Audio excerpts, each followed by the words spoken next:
আসসালামু আলাইকুম। তো আজকে আপনাদেরকে দেখাবো আমাদের যে আমরা বাংলা ভাষায় যেটাকে নদী বলি, মানে গুজরাটের মধ্যে একটা নদী আছে আমাদের যে যে এলাকায় কাজ করি সেই এলাকার মধ্যে। সেই নদীটাকে আপনাদেরকে দেখাবার চেষ্টা করছি। তো দেখেন আমাদের যেতে যেতে রাস্তায় আমাদের কিছু আমাদের কারখানার ছেলেরা পেয়ে গেলাম আমাদেরকে, যারা তরমুজ হাতে নিয়ে যাচ্ছিল।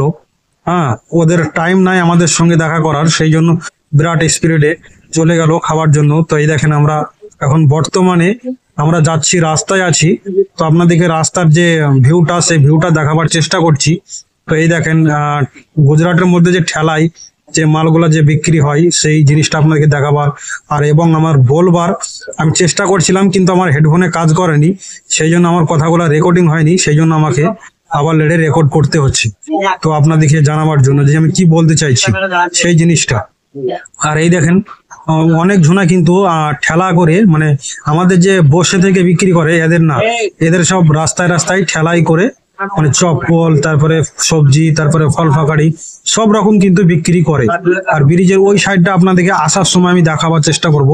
এখন আপনারা ব্রিজের এই সাইডটা, মানে যে নদী বলছিলাম আমরা, সেই নদীটা আপনাদেরকে দেখাবার চেষ্টা করব যে এই নদীর মধ্যে মানুষ কিভাবে কাছড়া করে থুয়েছে সেই জিনিসটা দেখুন আপনারা। হ্যাঁ, এটা গুজরাট, কিন্তু এটা যে মোদির দেশ, কিন্তু এটা মোদির দেশ লাগে না, এই যে এত কাছড়া এর মধ্যে।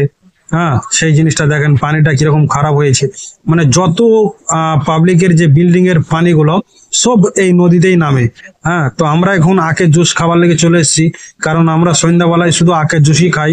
কোনো কোনো সময় আমরা লস্যি খাই, রসমালাই খাই, সেই জিনিসটা আপনাদেরকে দেখাই। আর এই দেখেন যে ব্রিজটার কথা বলছিলাম, আসার টাইমে আমরা দেখলেন। গাইস, আমরা চলে যাচ্ছি এখন আমাদের রুমের লেগে। হ্যাঁ, তো আমাদের ফাইনালি হয়ে গেল এই পর্যন্ত। তো আপনারা ভালো থাকবেন, আমার ব্লগটা আমি এই পর্যন্ত শেষ করছি। লাইক করবেন, ফলো করবেন।